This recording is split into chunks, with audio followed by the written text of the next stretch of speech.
Hey, welcome back to Life on the Wrist. Hope you're doing well. Today we're going to be discussing a watch that had a lot of coverage during its release.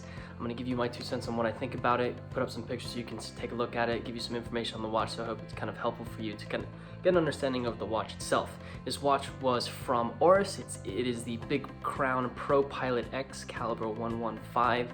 If you haven't seen anything about this is your first time, I hope I can give you as much information as possible, but also, there's a lot of great articles out there, so definitely check them out. If you are new to the channel, welcome to Life on the Wrist. We create videos and blog about watches, just about any topic that you can think of in the watch industry. So definitely check out our other videos in our channel. But before you do that, there is a subscribe button down there. If you wouldn't mind hitting that subscribe button for us, it'd be greatly appreciated. And if you wouldn't mind giving us a thumbs up on the video, it does help us out with the YouTube algorithm, which of course is always helpful when you do hit that like button.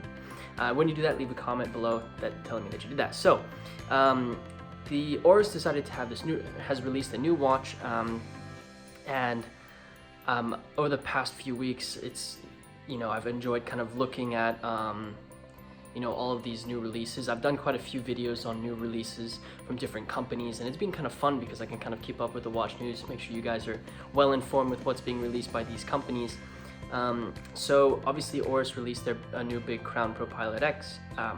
This is a very different looking watch than what you typically would expect from Oris. Oris has a very kind of, like many brands, they have their signature that's written all over the watches that they release, but this is definitely new from Oris. The biggest feature within this watch is definitely their movement. Oris has created an in-house movement called the Calibre 115. I'll make sure to put up a picture. It's a superlative movement, so it's very well, it runs extremely well within very great time parameters. It has a 10-day power reserve, and what's really great about this is you have all this in-house caliber from Oris.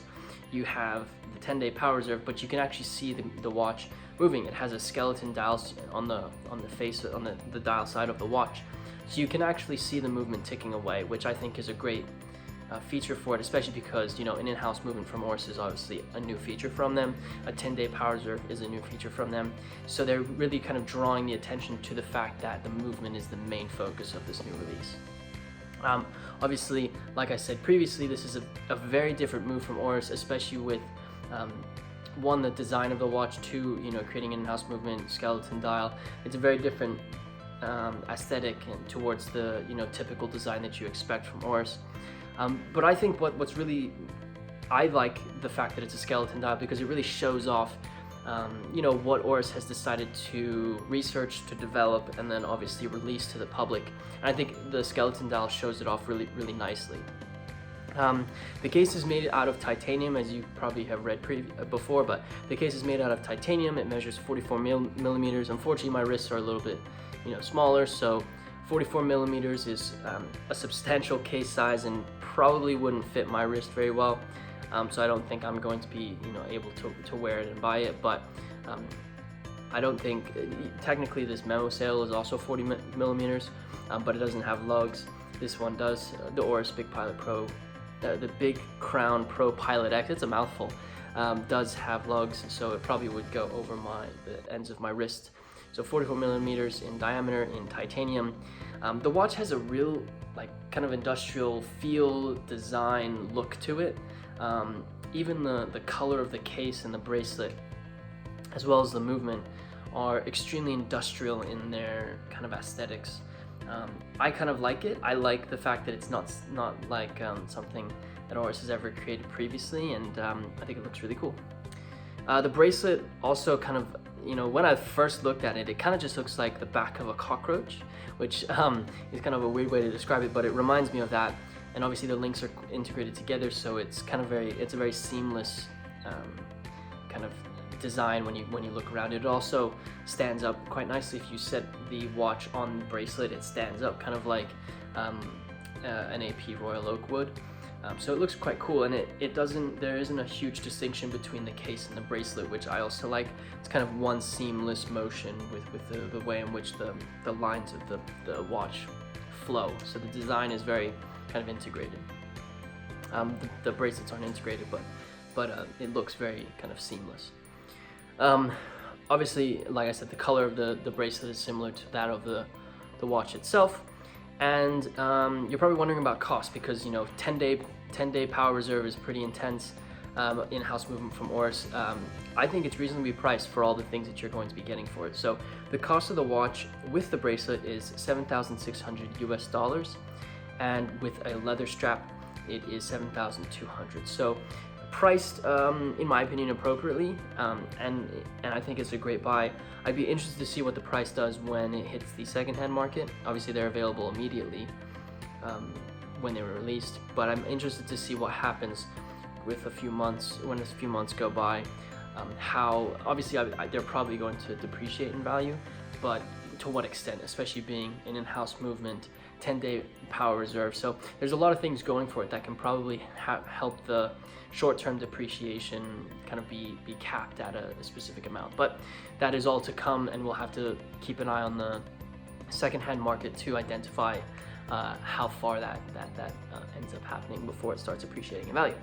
So my thoughts, there was a lot of hype around this. A lot of different watch publications and watch individuals in the watch industry received this press release. There was a lot of hype that was built around it, and I think the reason why there was so much hype is because this is a new kind of chapter for Oris, and a new type of watch that Oris is creating. They are really pivoting to creating something very avant-garde, and I know it might be, that word's probably overused, but very new and kind of fresh, and something that they've never done before. And to be honest, I don't really know a lot of watches that look like this. They really have kind of pushed the envelope on watch design and created something completely new that doesn't really look like much else. So there was a lot of hype around that because it's kind of a new chapter for Oris, and I think people are excited about Oris because before this, this release, Oris has always been a brand that has been well respected by a lot of people in the watch industry, and I think that's why there's so much hype around it. I really like the fact that they've gone into creating an in-house movement. Like I said, it's a new chapter for them, and it kind of speaks to who Oris is as a watch house, watchmaker. They're looking to delve into creating their own types of movements, which shows that they are putting a little bit more time and effort and money into research and development, which is really exciting. I like that. That means that they're trying to push the envelope and grow their company in a different direction, which I like. So I like the in-house movement. I think the watch has really cool colors, and the movement, I like the fact that you can actually see the movement. Like I said, it's probably too big for my wrist. I don't think I'll be able to purchase it, but I like the design elements that they brought in. I like the skeletonized dial because you can see what's actually ticking at the heart of it, which I think is what the main focus is. And I think 10-day power reserve, in-house movement, they want to make sure that you are understanding, they are diving deep into creating their own movement and becoming a watch manufacturer that or a watch house that is focused in the movements. So I like that fact, and interestingly enough, the movement is actually manual wind. I forgot to mention that previously, but I think the combination of a manual wind movement and a skeletonized dial really brings the attention to the watchmaking elements of the watch. They want you to notice that they've made an in-house movement, that they've finished the movement parts differently, and that they're now, instead of, I don't want to say they mass produced, but compared to other companies like, some independent watch companies, Vacheron Constantin, Audemars Piguet, they don't mass produce watches like Rolex or Tudor does. So I think they're wanting to make sure that you're understanding that they're focusing on the watchmaking, perhaps pivoting towards creating a line of watches that are not just, let's make watches and get them out and sell them as quickly as possible. They want to focus on the watchmaking elements of it, which I think that's the main focus of this release, and why it probably has so much hype, is it shows what Oris is capable of. That is, I think, is the most important thing that they're trying to draw your attention to. And I think they've done a spectacular job. Like I said, I personally probably wouldn't buy it, too big for me, millimeter wise, but it's exciting to see a watch house that is, pivoting towards a new type of chapter for themselves. So that's the Oris Big Crown ProPilot X Calibre 115. I'm sure I put a bunch of pictures so you can see it. I'll definitely check their website out to get some more information on the watch. it's cool. I like the fact that they're pushing the element forward, the envelope forward, and moving their area within the watch industry forward, which I've spoken at length about. I think that's what makes a good watch company. So if you like this video, definitely let us know in the comments. What do you think about this Oris? Did you think it was overhyped? Do you think you would end up purchasing it? If you have already, let me know. Really would be exciting to hear that. And if you've made it this far and you haven't already, be sure to hit that like button. It really does help us out with the YouTube algorithm. I hope we've experienced some really great growth within the past couple months, and I hope to continue that. And it's all up to you guys. So thank you so much for all your support. And if you are new, like I said in the beginning of the video, be sure to hit that subscribe button and the bell icon so that you're notified when we upload. We upload Monday, Wednesday, Friday, so you can kind of go on that cadence, but the bell icon will let you know when the videos are live. So definitely do that. And with that said, guys, I hope you enjoyed this video, and until next time.